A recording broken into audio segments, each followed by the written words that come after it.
some of you already know Olaf and I have a long-standing collaborative friendship relation. I think the earliest days that I first went to Germany and Max Planck Institute, Olaf was an early career postdoc at that time. And so we worked together from all of that time. He's progressed substantially since that period. He's now director of a major institute for science education and mathematics that is one of the premier research institutes in Germany, and he's responsible for huge, large-scale data assessments that sort of, our NAPLAN testing would fit in the corner of the kinds of things that he's doing. So it's a really huge undertaking. And he's done a wonderful job of balancing between being an active academic researcher and being an administrator. And that's a really, really tough task.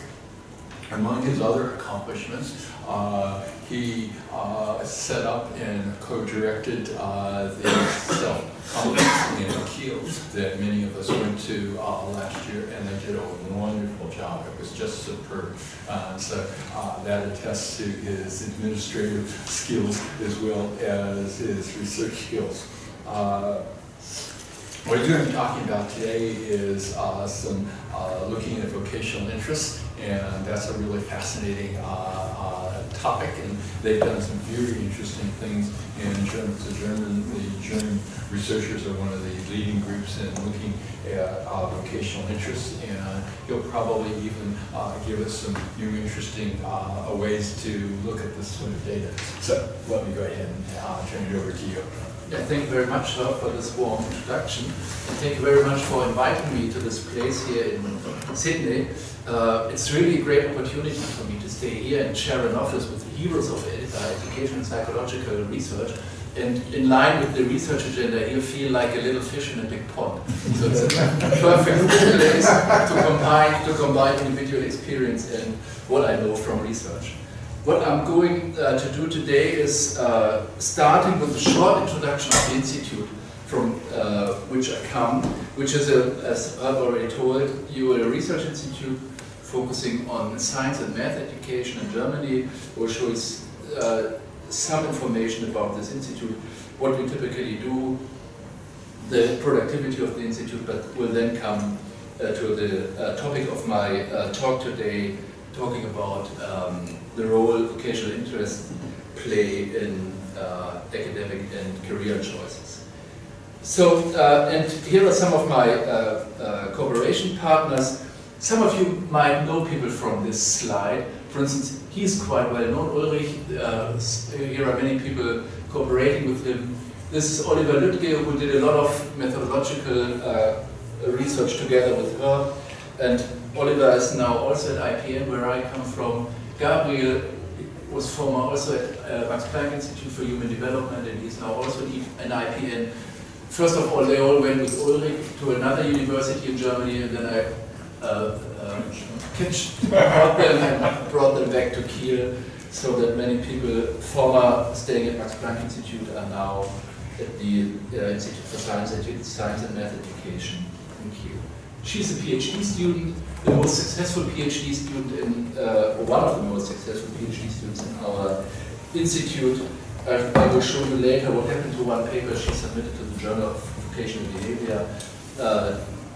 Just to give you an idea, she submitted it, and 2 weeks later the paper was accepted. I've never experienced such a success in my own career. So. Right. He's a postdoc at IPN, and she's now a professor in the University of Potsdam, which is not far away from Berlin. So I will start providing some information about the IPN, the institute where I come from. Then I will show you different research traditions in education and occupational choice, because I'm sure that all of you are familiar with expectancy value models, which are typically used in explaining academic choices. And the idea here is to introduce an alternative tradition of predicting occupational and educational academic choices. The model by Holland is the theory of vocational interest. And then I will show you empirical findings from at least 2 studies in which we used the model provided by Holland to predict academic and occupational choices. And I will finish this summary conclusion. So this is the building that at least some of you already know from the Selfconcept last year in Kiel. This is the IBM. But to be honest, the IBM people are not in the whole building. It's only the ground floor, on the first and second floor, and the third and fourth floor is the institute, the Department of Psychology. So there are sitting the psychologists from the University of Kiel. And I guess many of you have never been before in Germany. I know some of you were, but however, here is Kiel.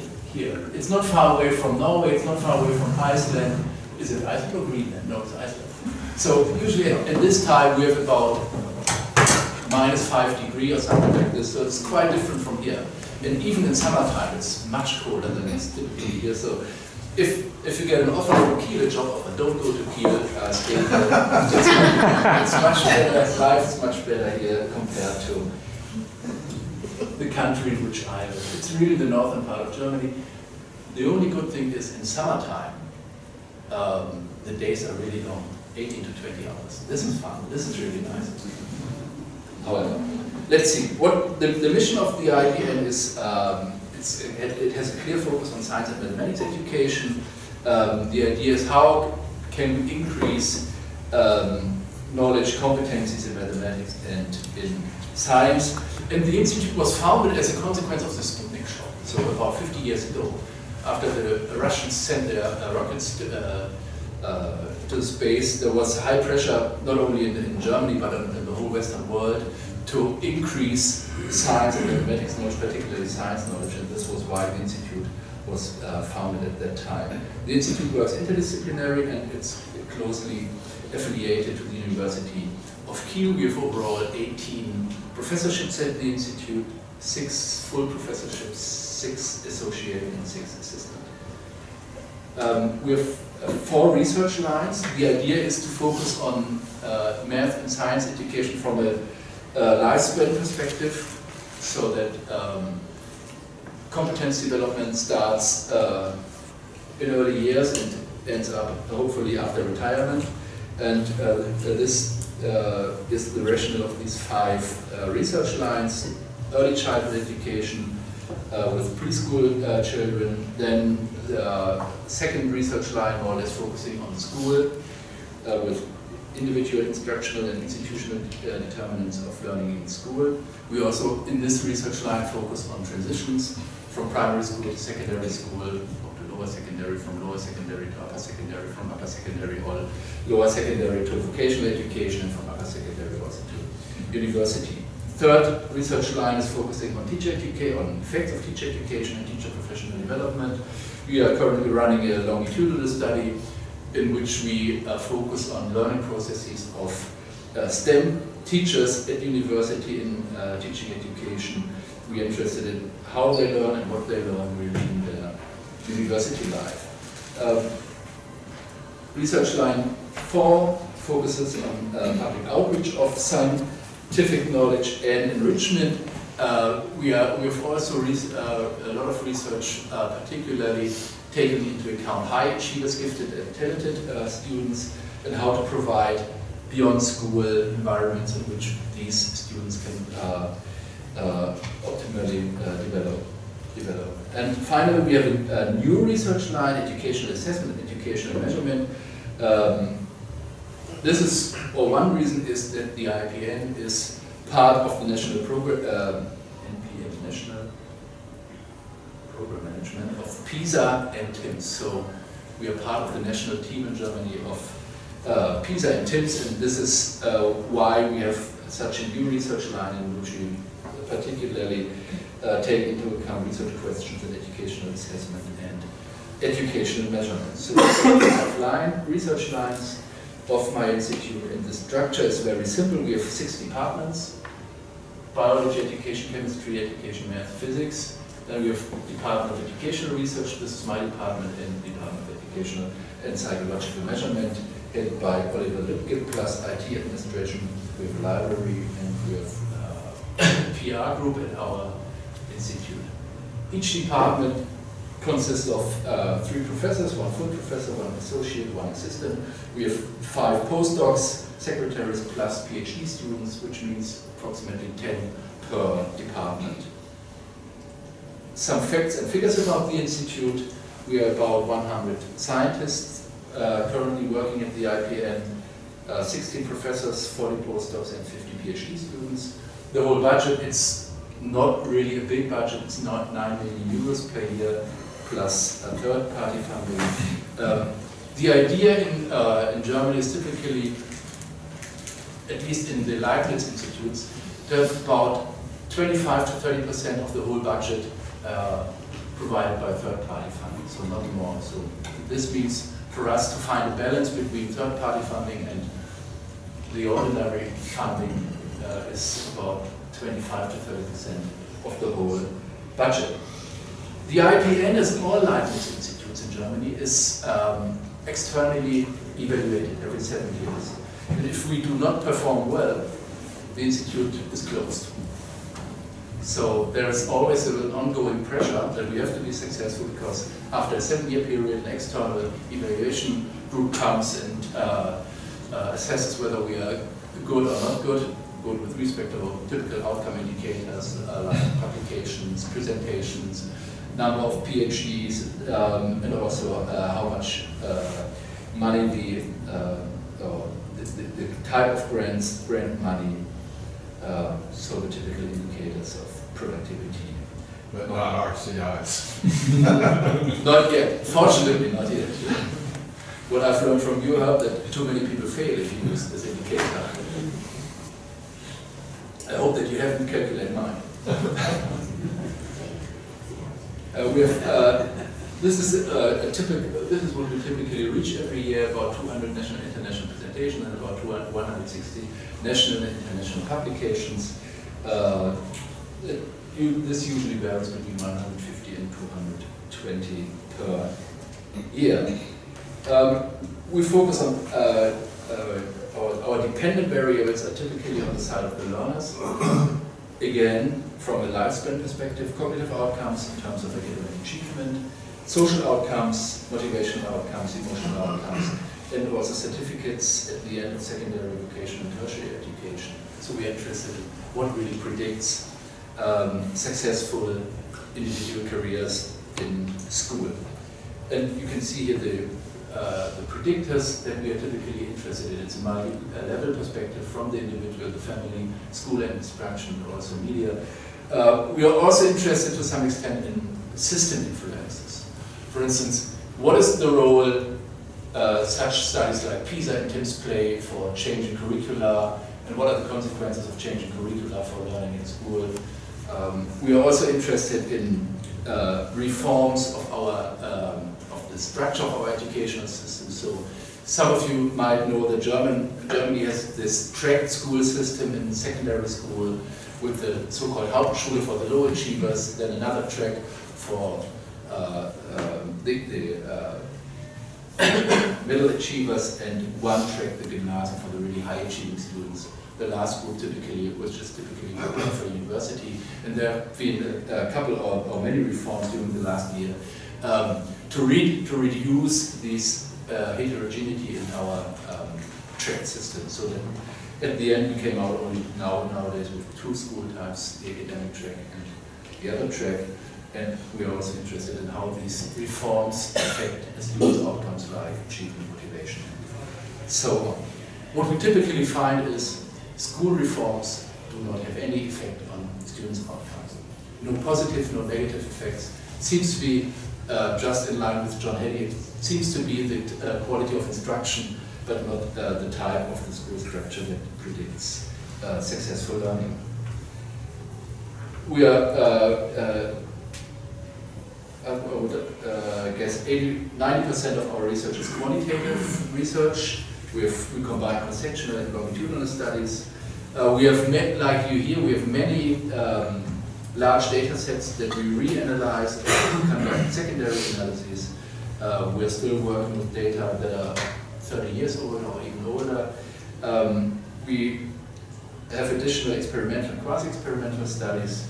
We have a lot of experimental studies, particularly investigating information processing during working on tests. So what we try to find out what the cognitive processes are during working on a test.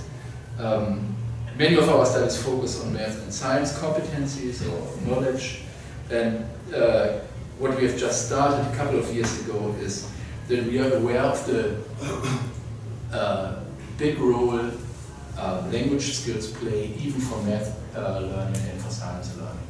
So how can we increase verbal competencies on the side of the students that they perform better in math and science? And how can we change, for instance, textbooks in math and science? How can we change the language, the domain-specific language, so that it's easier to understand for students, particularly for non-German students, for immigrant students who often struggle with the German language, particularly when it comes to a domain-specific language, which is, but if you look at a physics textbook, it's typically not trivial to understand what it means. Even if you are a native, it's quite difficult to understand what it means. But imagine that you come, for instance, we have these large immigrant groups from Turkey. They struggle when they read these textbooks. However, let me start now with the topic of my presentation today: vocational interests, achievement, academic and career choices. So here are the two research paradigms you typically find when you look at psychological or educational research predicting educational academic choices or vocational choices. We have here the tradition, for instance, of a Herb or a Jackie Eccles with expectancy value, or with here academic self-concept and academic interest. And if you combine both variables, it's more or less expectancy value, more or less it is proposed by Jackie Eccles and Wickfield. And on the other side, you have this more vocational tradition, or coming from vocational theories, particularly from Holland, where they look at the predictive power of cognitive abilities and vocational interest on vocational choices. Beyond the different constructs they take into account, they also have a different perspective on choices. For instance, this line of research typically is interested in the variables that really drives this process of choice. But once one has opted for an advanced placement course or a basic course, the story is finished. Here, this line of research is not only interested in the type of choices, but also, if you look at this time axis, what happens after the choice? Is the one who took a special course or a special vocational education, will he or she drop out? And are these variables able to predict not only the type of choice, but also whether they drop out or not? For instance, caused by a misfit between interests on the one hand and the characteristics of the job they do. Here are the typical key constructs. I've already mentioned academic self-concept, academic achievement and academic interest of this more or less educational psychology line. And here, if it comes to vocational psychology, it's cognitive abilities, and then the vocational interest plus often the so-called Big Five. So it's more or less a trade-like approach, focusing on the Big Five as well as the so-called Big Six. The Big Six developed by Holland with the 6 different dimensions of vocational behavior. I will come back to this in a minute. Most of, to be honest, most of my own studies, of our studies as well as Herb studies in school settings were based on this model. So this is relatively new even for us in our German group. So we started based on this research tradition. And what's also true, we use this theoretical tradition because when you go to school, and you're interested in predicting educational choices, or for instance coursework selection, once a student has opted for a course, he or she has no opportunity to change. So once he's in there, or she's in there, she has to stay there, remain till the end of the school year, or even longer, while after an occupational choice, you can quit the job. It's quite different to school. School is mandatory, you cannot quit school. Well, at least in Germany you can't quit, but I'm sure you can't quit here. So this is one of the differences, and this is why we, in former studies, focused on this part, because we were more or less interested in educational choices in school. Later on we started with some other studies in which we were interested in vocational education, the psychological processes that drive young people for a field of vocational education. This was the reason why we read all the literature on vocational interest, particularly the literature provided by Holland. The focus in Holland's research is that it's both. It's the focus on stability of choice and stability of choice. So what happens after choosing a field of vocational education, for instance. And what is also different to the expectancy value perspective is that the type of analysis is typically different. It's not a variable-centered approach of analyzing data, but it's more or less a person-centered type of analysis where we are interested in profiles, interest profiles, and see how these interest profiles predict vocational choices. If we add cognitive abilities, we usually use them as in a variable-centered approach. So here are the main research questions that we typically ask in our research. We are interested in different vocational interest profiles. We are interested in variables on the side of the individuals that predict why they have a different vocational interest profiles. So for instance, we published in 2013 a paper in the British Journal of Educational Psychology in which we showed that high achievers compared to low achievers really express different, totally different profiles of vocational interest. The high gifted people, the high achieving people typically express high investigative interests, high realistic interests, low social interests, our stereotypes are true here, low artistic interests and so on. However, it's different between boys and girls. If you look at the high achieving boys, you always find high interested in realistic stuff, high interested in investigative research, investigative stuff, not interested in social things, while the high achieving girls are totally different, with much lower interest in realistic and in investigative field. Okay, but this is not the question of today, but just to give you an idea that we are not only interested in the predictive power of interest profiles, but also trying to predict profiles of young people. Yeah, second research question is clear prediction of educational and vocational choices by interest profiles.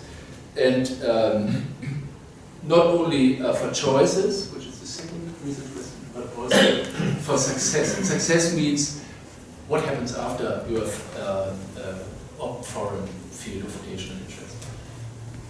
Do you stay in it? Do you drop out or not? So what is the predictive power of success in tertiary or vocational education? And here's this very simple model by Holland with 6 dimensions of vocational interest: realistic, investigative, artistic, enterprising, social. Where's the S? Oh, I've lost the S. But I'm sure it will be back in one of the next slides. It's realistic, investigative, artistic, social, enterprising, and conventional. And the nice thing with this hexagon is, I hope that this is the next transparency. No, here are some professions as examples. So if you are high realistic interests, you are becoming an engineer. if you have high interest in, or if you have high investigative interest, you become a researcher and so on. You can see here, this is to some extent stereotypical, but usually it works quite well. And particularly if even in career consulting, this interest model is used to give young people orientation, which is the right vocational field for them. So this is better. Here is RIAS. Here is a social bank. So this is again the hexagon, and you can see that you can approximate this hexagon by a circle. And the circle is wonderful because once you have a circle, you can run all these circumplex models. So this, if you understand or if you reconceptualize the hexagon as a circle, this provides many opportunities for the statistical analysis when you have data on these six interest dimensions. Well, does that mean it is a circumplex that it forms a circumplex and it's antipodal on each side? Yeah. But I will come a little bit later to all the results, empirical results, to see whether this model really holds. Yeah. But these are predictions. So the idea typically is high correlations between the dimensions that are next to each other, and low to zero correlations between these dimensions that really have a long distance on this circumference. I will show you some findings that we have from German samples, in which we more or less received support for this structure of the interest model. This is the same again with our hexagon. And if it comes to statistical analysis, it's usually, from my point of view, quite convincing not to put these six scales or six dimensions as unique dimensions in an analysis, but use the profile to run statistical analysis. So what you can see here is, if you have a typical profile of a student, this is one student here with high realistic interest, high investigative, low in all the other dimensions, you can see that this is more or less a cosine function. And if you have such a function, you can use again the circumplex or the circle to put this person on this in this circle. So this person here, where is she or he? Here. High I and R, while this person here, you can see it's more or less between E and C, but not really high in expression. It's the location of this person is here. So that you can use the location of the person to have the information of all the six scales, which is, from my point of view, a very smart statistical modeling of this six-dimensional interest model provided by one. To be honest, this was not my idea to model or to run these statistical analysis. This was my colleague Gabriel Nagel. And I think we did it together with him 7 or 8 years ago. Yeah. So this is typically, you find this in the literature as the cosine function model. And you can see here the reference by Gabriel, Oliver, and Ulrich, published in 2009. And here are these are really findings from studies that we ran in Germany. You can see that you find indeed RIASEC. However, you can see the distances are not 100% in line with the model provided by Holland. These are 10th graders, about 16 years old. These are 9th graders. We have, where is R? Here is RIA. You see a longer distance between I and A compared to R and I. ASEC. So the order is okay, but we would argue that all these findings are more or less in line with the assumptions of Holland. Here are 13 students. They're about 19 years old. These are 16 years old. These are 15 years old. So overall, I would argue that the empirical data fit the model quite well. This is what I've already said. And let me come now to empirical studies in which we look whether these 6 dimensions can really predict educational as well as vocational choices. And I've brought 2 out of several studies with me, and I would like to present the findings of these 2 studies. One is to some extent descriptive one, the other one is much more substantial. Okay, so our assumption is that the interest profile both predicts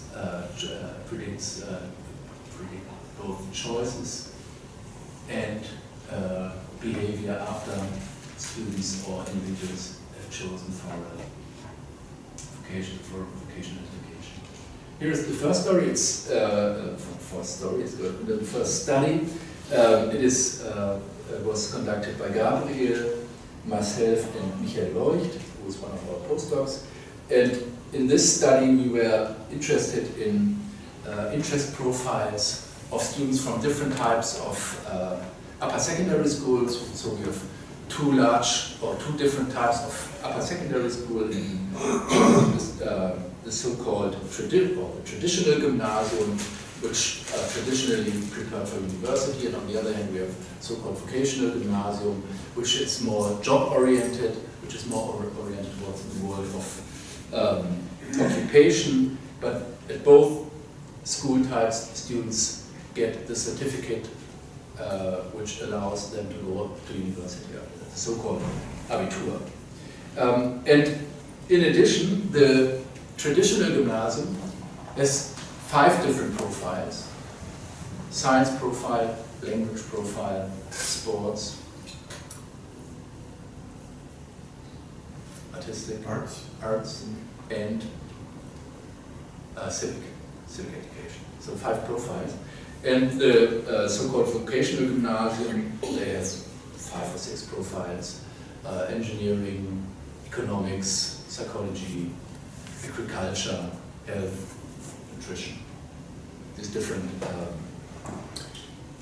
profiles. And the idea was, can we find a match between the individual interest profiles and the school and the profile in which we find these students. So the prediction was, if we go to the science profile, for instance, we would expect students to be high on realistic and investigative dimension, while if we go to language, or if we go to an art profile, then we will find that artistic interests are quite high. So, is there any match between the different profiles and the different profiles at school and the interest profiles of our students? Relatively large sample size. This is the thematic is the traditional gymnasium, the vocational school is the vocational gymnasium, large sample size, final year of upper secondary school, and here are the findings. These wonderful graphs. I'm not able to produce such wonderful graphs. Gabriel again did it.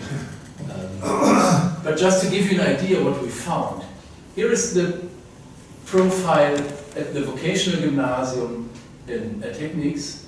What you can see, a clear profile of these students, high R, high I, and the rest is quite low. Here is the economic profile, not so clear, however relatively high conventional interests and economic interests, which more or less matches to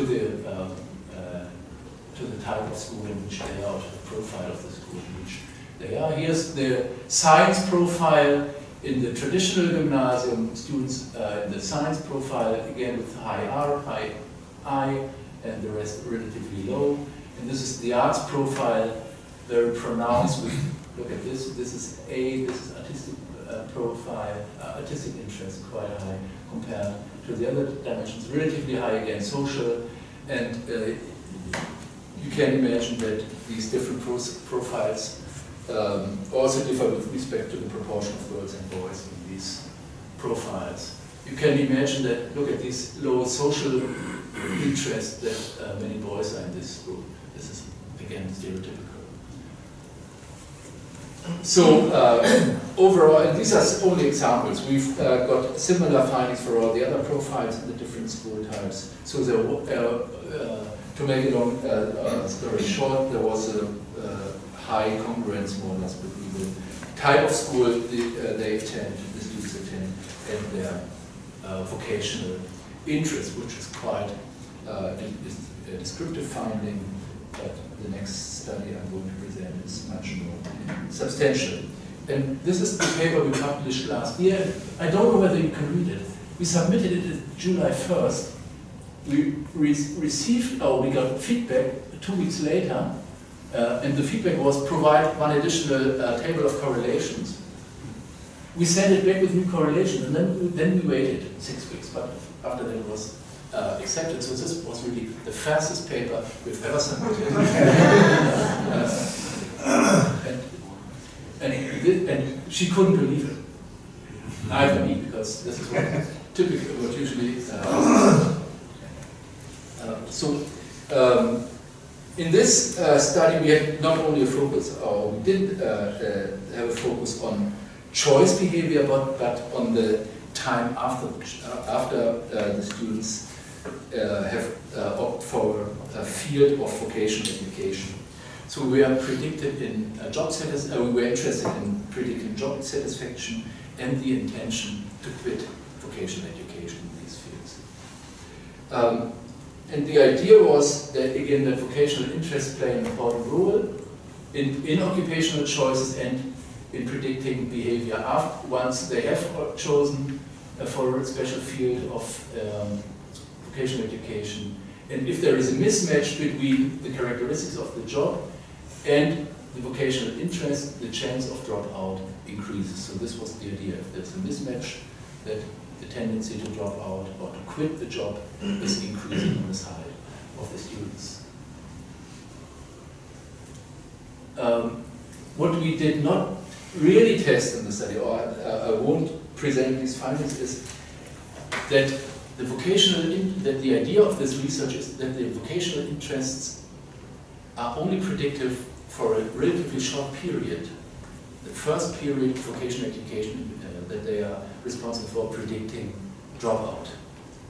Because in this initial phase of vocational education, the students or the young people really experience this mismatch between the characteristics of the job and their vocational interest. And there are two ways to cope with it. One is dropping out or to quit the job, and the other one is assimilation, that you change your interest, that you reduce dissonance, and then try to bring your interests in line with characteristics of the job. So these are the two chances or opportunities they have.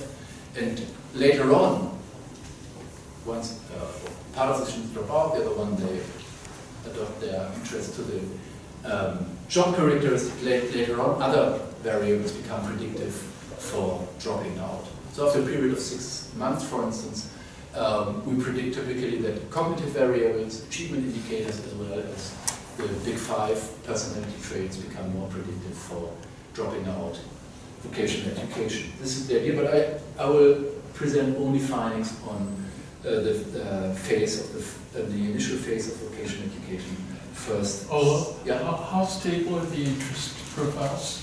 Highly stable.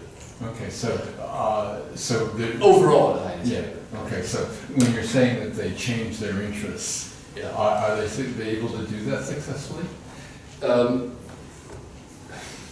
Good question. Yeah. But what you typically see if that not 100% of the students with a mismatch drop out. Mm-hmm. And the question is, why do they not drop out? And one explanation is that to some extent they change their interest. The other one is there is pressure by peers or parents or whatever it is. But the profiles are relatively stable. For instance, if you take a 2-year period. So this again is the model I tried to explain in the last minutes. We are typically interested on the side of the individuals on 3 complexes of variables: interest, vocational interest, personality variables, and cognitive factors. intelligence, as well as domain-specific indicators, math achievement, science achievement, language indicators, and so on. And this means, these dark arrows mean that interests are particularly predictive for job satisfaction in the initial phase of vocational education, and later on other variables become more important. This is why the arrows are here dark. Cognitive factors for performance, personality for persistence as well as performance. Personality plays a special role, as it seems to be that the big five are predictive during the whole time of vocational education for dropout. So let me come to the study that we carried out. It's called Menkodi. You can see the journal name, but I won't read it. The translation is here. It's quite easy. Math and science competencies in vocational education. This is the name of the study. It's a longitudinal study. You can see the design here. We started just at the beginning of vocational education for two major groups of students. We had a large group of mechatronics, I don't know how you call them, and electronics, and we had another big group of industrial business management. So here, people that are typically high in realistic interests, and here are people that are typically high, or we expected them to be high in conventional interests. On the side of achievement for this field of vocational education, science achievement is very important, while here mathematics is very important for this type of vocational education, I hope. The first measurement point was in 2012, at the beginning of vocational education. This is half-time of vocational education, this is the end of vocational education. Typically it's after 3 to 3.5 years in Germany. It's a combination of training in the company and going to school. This is the so-called dual system that we have in Germany. So for instance, they are 4 days per week in the companies. They are trained in the companies, more or less on the practical side. And then 1 day a week they go to school, to vocational school, where they have more or less formal instruction, which is to some extent focused on the field of vocation education, which they also learn in the company, but it's also math and English and civics education. So it's both. Okay, I will focus only on you can see we just collected the final data. We are now here. We are in this moment. We are preparing the final data collection to get data whether these young people have been successful in the transition from vocational education to the job market. But I will focus on these two measurement points. You can see here we have industrial business managers in this sample, about 600 students in this technicians, mechatronic, no, that's difficult. You know what I mean. A sample size of approximately 1,200 young people. And first measurement on the beginning of vocational education, second measurement half-time of vocational education. Here are the different predictors we put in our analysis. Here are all the achievement indicators: math, physics, achievement, intelligence, plus certificates. This is the Abitur is the school leaving certification at the end of upper secondary school, where we use this as a reference and compare it to leaving school after lower secondary school and grade point average of the students.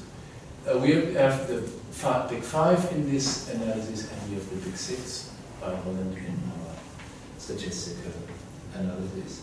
The problem we had with the data when we asked students whether they were satisfied or not with their vocational education was that most of them were satisfied. This causes, as you might know, statistical problems, and finally we came out with a Tobit regression model to cope with this problematic distribution of the dependent variable job satisfaction. Here are the findings. We have two groups. Let's see this. group are the technicians, while this group are these industrial business managers.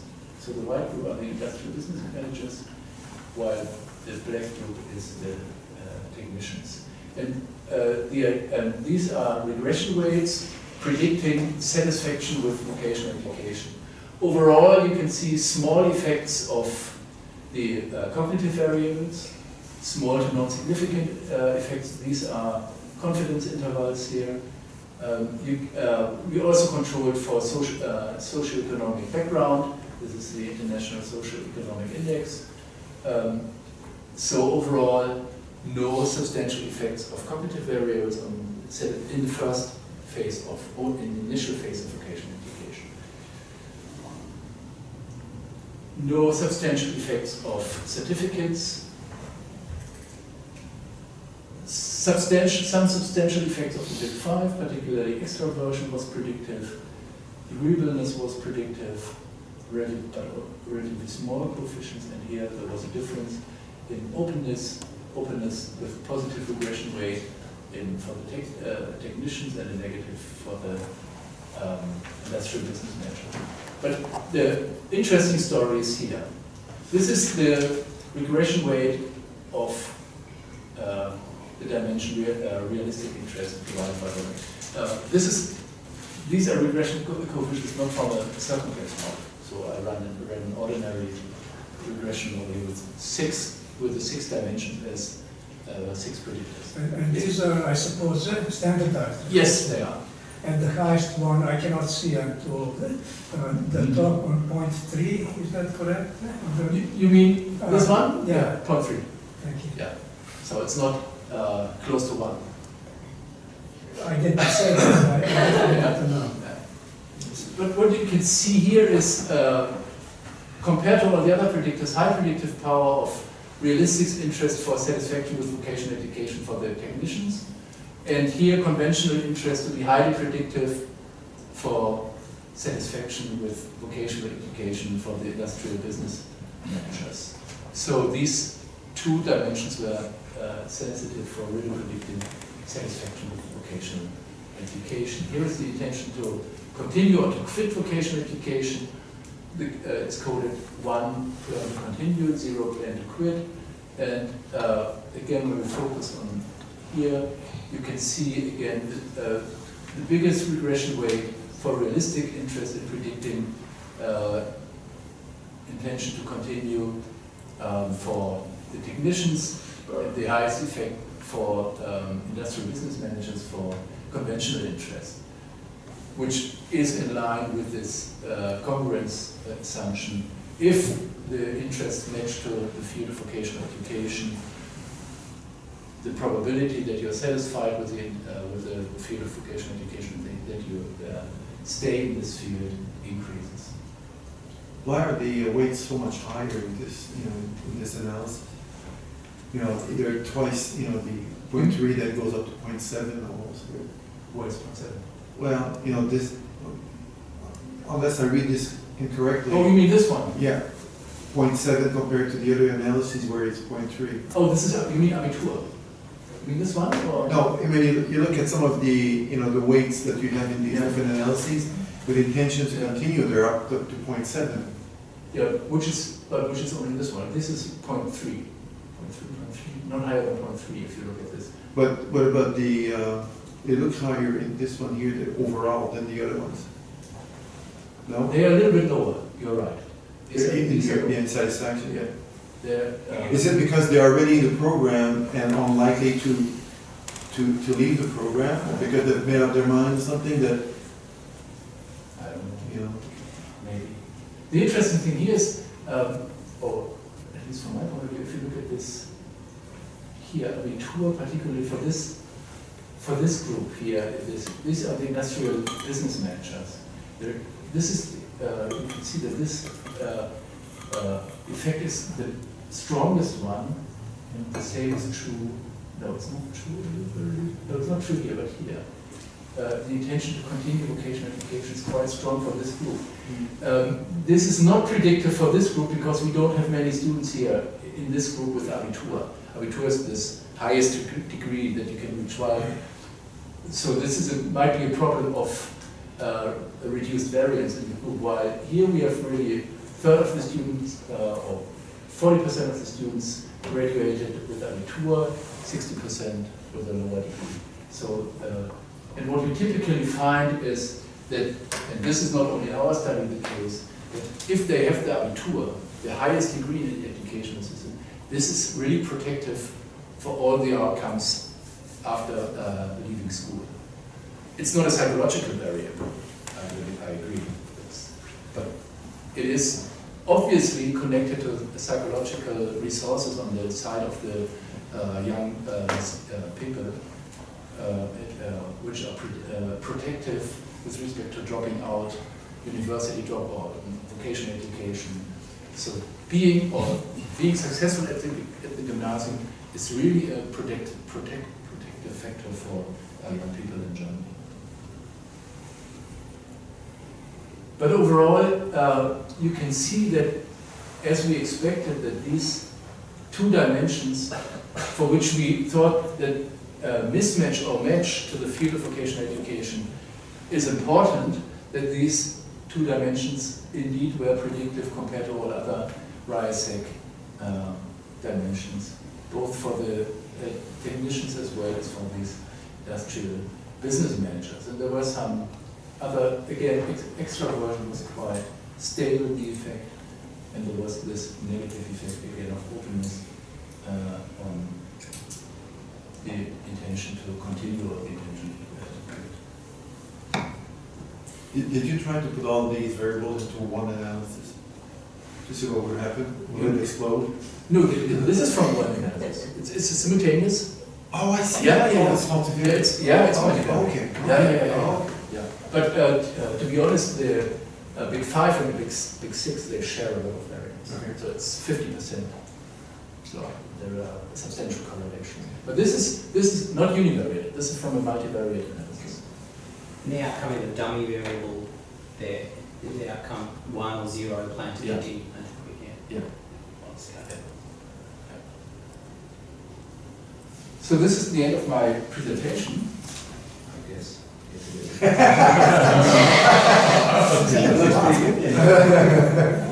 So we argue, and everybody who loves this field of research would argue this way, we argue that vocational interests are still a neglected construct, educational research, particularly in school research, not in vocational research. And one reason might be that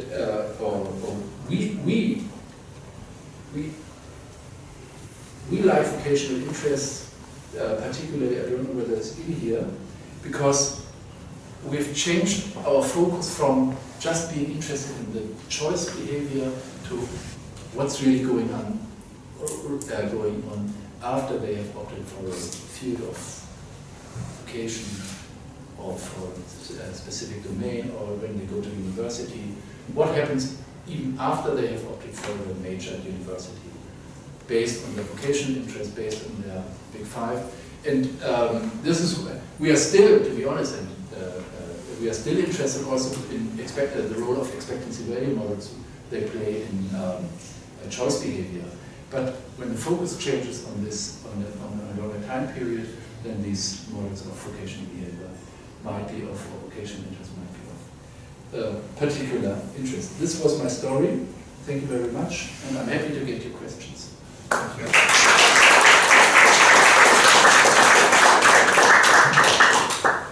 I was quite disappointed when we compared self-concepts with vocational interests in terms of predicting the sorts of variables, and was able to see that the vocational interests predicted the self-concepts. But what we've subsequently done and I think this is something that's in progress now, is we've taken the vocational interest inventory, and that's basically asking interests. And you can take all the same questions and ask, how good are you in relation to each of those? And then it's a somewhat different story. And so it's not that it's the self-concept versus the interest, but it's the content areas. And I haven't gone very far with this. This isn't my research. This is work that some of your people are doing, Gabriel in particular, but Oliver as well. And so that will be, for me, that will be very interesting to see, because that distinction between interest and self-perceived ability then brings us back closer to the expectancy value theory model, where you're looking at interests and perceived ability and possibly interactions thereof. And there's some little hints of that even in some of the things that you're talking about. So it's a very rich area of research, and one that here we haven't touched on very much, but certainly there are some of the people here that are looking much more. We've got a few of our researchers that are doing some interesting stuff with person related profiles. I have one study, one of these studies on my computer in which Gabriel put in profiles for achievement, self-concept, and interest. And they had all these 6 different dimensions for self-concept, achievement, and self-concept. And then you can find, typically for all these, whether it's self-concept or interest or achievement, you can find this match between vocational field in which they are, or the type of vocational school in which they are, and self-concept, and interest, and achievement. So if you go to this science profile in the upper secondary school, you will see that they are high in science achievement, they are relatively low in language and arts, while if you go to the language profile, you will see they are quite high in or the language achievement and verbal self-concept in compared to interest, if it's verbal interest or if it's here, I don't know what it is, in the RIASEC model. So you will find high congruence not only with respect to vocational interest, but also, as you've mentioned, to achievement indicators and to self-concept indicators. Sure. Yes, please. Thank you very much. Very solid data. What Herb and you are talking about would be a really important continuation of what is happening. In some of our work, in addition to self-concept, self-efficacy, anxiety might also continue to some of the choices of what is happening. But I have a political question here. When I arrived to this country in 1980s, shortly after my arrival, I supervised a PhD thesis on Holland's model, and then you cite 1997 Holland as the main source. He was much earlier than that, and a lot of work went on. The political question is, why didn't Germans look at it before? Because you do have these 2 schools. I'm European, and I went to the same system. I know what you're talking about, but there should have been this kind of work, and the same findings would have been obtained way back. Why didn't that happen? It is a political question. The problem was that the first publication of a German instrument on the Holland model, how to assess these 6 dimensions, came out in 1992. This was the first time that a German questionnaire on this RIASEC model was available. So 5 years or 10 years before we started our research. And this questionnaire was published by 2 colleagues from Austria. And you know, Austria is not far away from Germany, but and we have the same language, but nevertheless, it took 5 to 10 additional years that we that the Holland model came to Germany. But I agree, we started relatively late with this approach. The same is true with Ackermann's theory, which combines these big 5 and the interest with these trait complexes. Yes. If you look at the literature published by German colleagues, you won't find many references or many publications which refer to Ackermann's model. And I really like this model or this approach because it's also combining bundles of variables and to see how these complexes predict behavior, achievement, and so on. Sometimes it takes. Sorry about this question. No, I like these questions because this gives a good idea that research in, I don't know whether it's the same here, but in Germany we had a long tradition of a very nationally centered type of research where we were not aware of international theories. This has a lot to do with the type of educational research we did till the end of the 80s. It was not empirically driven, it was not internationally driven. There was this philosophical tradition of educational research. There were some educational psychologists like Andreas Henke or Franz Weinert who were more open-minded for the international literature. But you're better than French. You have to specify which French. I would agree for with respect to the French people in France, the French people in Switzerland, and in Belgium, but not in Canada.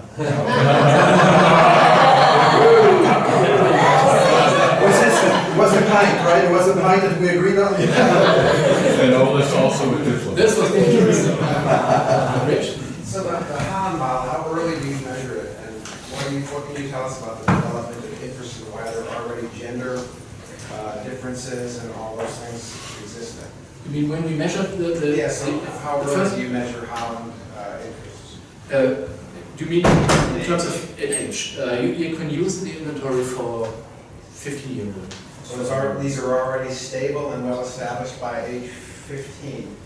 And have you taken interest in what's producing those developmental There is outcomes? this old theory. What is her name? But in the development of interest, it's also from vocational research. What is her name? Heidi? No? No, not Heidi. She's more in this academic interest. It was published in the 1980s. You mean not Andreas Pop, but No, again the vocational tradition, not the educational tradition. There was an own vocational tradition. She published it in the 1980s. I can tell you in an hour. And it's education, socialization, large gender differences. Because if you look at this. I mean, I ask this because there's so much pressure right now, at least in the U.S., and I don't know about here, about STEM and getting more representation in STEM of underrepresented groups. Yeah. And this already seems to be well formed by the time you have your data here at age 15. The interesting thing, I didn't present this study, but I talked a little bit about it. This study we published in the British Journal of Education and Psychology in 2013. We were interested, again, in these high achieving and gifted students, girls and boys, and their interest profiles. And the interesting thing is, the really high achieving boys have a clear STEM profile, high R, high I. The profiles of the high achieving girls is not really differentiated. They are high or low in all, usually they are high in all. And the interesting thing is, what happens during the final years of schooling to these girls? Why? They are interested in everything, but at the end, they do not opt for a STEM occupation. They go in other fields. And this is what currently drives us. What are the reasons that these high-achieving girls, with all the interests they have, do not go to a STEM area? This is really interesting. They're busy chasing boys. We are running all these, The tricky one, no? We are running all these science competitions in Germany. There are these international Olympic Games in physics, chemistry, and biology, and we are currently running a study in which we are interested in what happened to girls and boys if they fail in these competitions. Because the idea of our federal government was we need these competitions to increase their interest in STEM, particularly of the young girls. But my prediction is, if they do not win a gold medal, and most of them do not, this is an experience of failure. And given that they have a profile of interest which is not differentiated, this could be one reason why they do not opt for STEM. But this is an interesting field of research, particularly the high achieving girls. The rest of the girls as well as the boys, you can see that it's the influences that make these interests more stable in the early years of school. Well, I'm trying not to take Ronnie's comment seriously, but you also did some work at IPN, right, about segregated classes and whether having boys and girls in the same mathematics class makes a difference. Is that still continuing, or is that Yeah, we did it. This, whether it's co-education makes sense or not, and whether we should change type of instruction so that we bring the world of the girls to science education. What typically, or the finding is co-education or mono-education doesn't have any effect, neither positive nor negative. And if it comes to if you really change the textbooks so that the content is more or less oriented with the girls, then you increase the interest, but typically you still have problems with achievement. What do you mean? Like, is textbook oriented more toward girls? What does that suppose? What does that mean? It's pink. Thanks, Richard. Okay, no problem. Computer science 1, I had a pink textbook with Alice in Wonderland on the front, only 2 girls out of 150, we loved it. You need special glasses for these or what? No.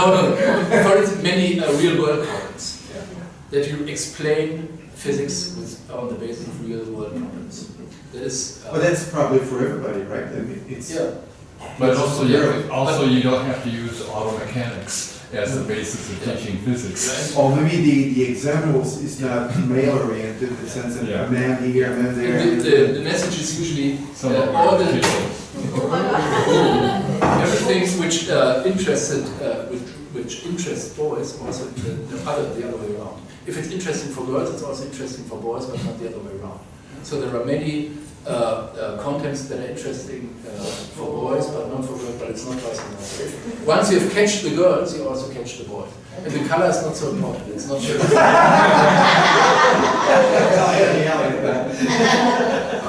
And one of the issues too is the internal external frame of reference model. Yeah. So it isn't that the girls are not choosing the STEM because they're not good at it, but they're even better at something else, and so their self-concept in the verbal areas is much stronger. It exaggerates the differences, and that's the kind of stuff that Jackie was looking at, Jackie Eccles was looking at in the EVT kind of model, where she's sort of integrated the internal external frame of reference model with that.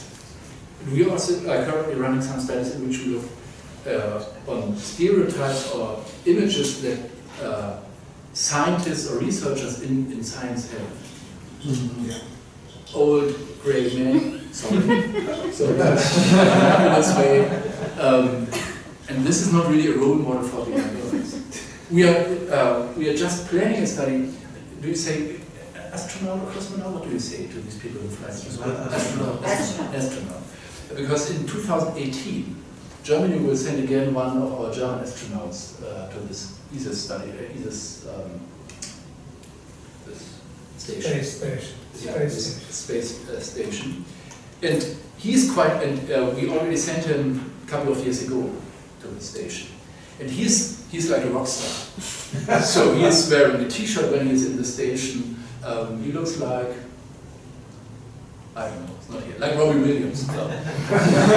But to be honest, his haircut is more like hers. But nevertheless, he's much younger, and he's really a star. And we're planning to run a study. We are planning a study in which we are interested in whether this astronaut can change the image of a researcher, of a scientist, because he's quite different. And he had on Facebook during his last stay in this station, he had more than 200,000 followers. Wow. We do not know much about these followers, but I guess have you got his email address? I can send you a picture. Excellent, I'll share. He's really a nice guy. Maybe 40 years ago, not older, but not bad. And but to come back to the research questions, we are interested in whether such people or such role models could change particularly interest of the girls. Yeah. And they say, well, it is different to what my assumptions are. And are you going to follow through and you're going to look at that and test that? Yeah. I'll be on the research team when you interview him, Yeah. I'll come and help. Wonderful. No worries. Well, I don't want to interrupt, we can go ahead and continue talking, but I wanted to give you a little gift. Oh, thank And you very much. Thank you very much